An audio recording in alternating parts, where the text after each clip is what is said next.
Miss হবে না আপনার পছন্দের টিভি শো। দেখুন জি5 অ্যাপে একদম ফ্রি। মিস্টার বাজুরিয়ার থেকে এই কন্ট্রাক্টটা যে কোনো দিন অন্য কারোর হাতে চলে যেতে পারে। দেখুন, আমার মনে হয় কোম্পানির যেখানে বেনিফিট হচ্ছে অবভিয়াসলি সেখানেই হ্যাঁ করা উচিত। এক্স্যাক্টলি। আমি কালকে অন্য একটা মিটিং রাখবো নতুন কোনো ইনভেস্টরের সাথে। এই উইকের মধ্যেই আমাকে ডিলটা ফাইনাল করতে হবে। এবার আরেকবার কথাটা পারতে হবে সতীশের সামনে। দেখা যাক এবারের রিয়াকশনটা কি আসে।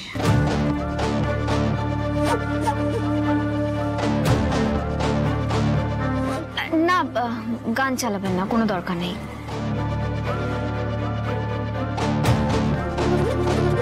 গাড়িটা রাস্তার ধারে দাঁড় করাবো? কফি খাবে? না, একদম সময় নেই সতীশ, অনেকগুলো ফাইল জমা আছে, এছাড়াও অনেক পেন্ডিং আছে কাজ। তাই অফিসে গিয়ে সবার আগে সেই কাজগুলো কমপ্লিট করতে হবে। বলছি, আপনি ওই ব্যাপারে তো কিছু বললেন না, মানে কোনো খোঁজ খবর নিয়েছিলেন? কোন ব্যাপারটা? বিপাশার ব্যাপার।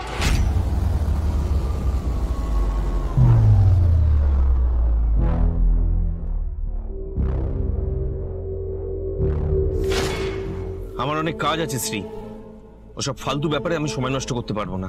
ফালতু ব্যাপার মানে? দেখুন, আপনার কাছে ফালতু হতে পারে কিন্তু আমার কাছে নয়। আর আপনি যদি পারবেনই না তাহলে আগেই আমাকে বলে দিতে পারতেন, আমি অন্য কাউকে দিয়ে কাজটা করে নিতাম। কিন্তু যেভাবেই হোক বিপাশার ব্যাপারে আমাকে খোঁজ খবর নিতেই হবে সতীশ। আমি ওর ব্যাপারে সবকিছু জানতে চাই, ওর পাস্ট লাইফ থেকে শুরু করে সবটা জানতে চাই। কি হবেটা কি তাতে? আমি বলছি তো শ্রী, কোনো দরকার নেই ওসবের, কোনো দরকার নেই। না, দরকার আছে তো, দরকার আছে। কারণ আমি জানতে চাই বিপাশা কেন প্রথম দিন থেকে রাজের জন্য এত কিছু করে যাচ্ছে। ওরকমই।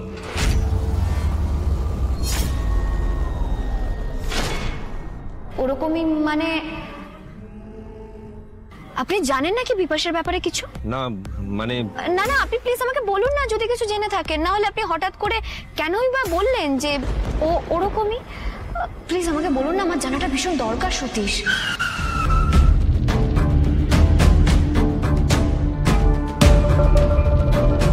কি হলো, আপনি এভাবে দাঁড়িয়ে পড়লেন কেন? আমি আজকে আর অফিস যাব না শ্রী, তোমাকে আমি ছুটি দিয়ে দিলাম, তুমি বাড়ি চলে যাও। এভাবে আপনি কি বলছেন? অনেক ইম্পর্টেন্ট কাজ আছে, অফিসে তো যেতেই। কালকে এসে করে নিও। আমার শরীরটা ভালো লাগছে না, আমি আজকে অফিসে যাব না। তুমি এখান থেকে কোনো ক্যাব ধরে নিয়ে বাড়ি চলে যাও। আপনার কি হচ্ছে বলুন তো?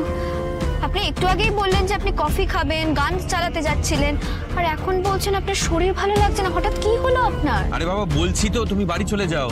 প্লিজ একটা ক্যাব করে তুমি বাড়ি চলে যাও। বললাম তো আজকে অফিস ছুটি, এত কেন আলোচনা করছো তুমি? প্লিজ যাও। আচ্ছা ঠিক আছে, আপনি যখন বলছেন তখন আমি চলে যাচ্ছি। আপনি সাবধানে যাবেন। হ্যাঁ, বাই।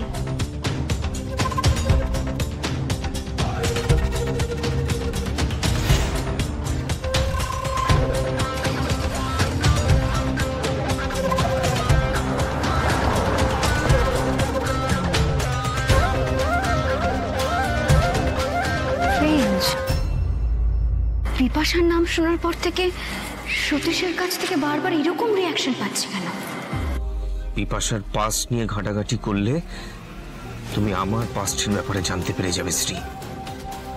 সেটা আমি মোটেই হতে দিতে পারি না, কারণ আমি যে আমার পাস্টটাকে সবার থেকে লুকিয়ে রেখেছি।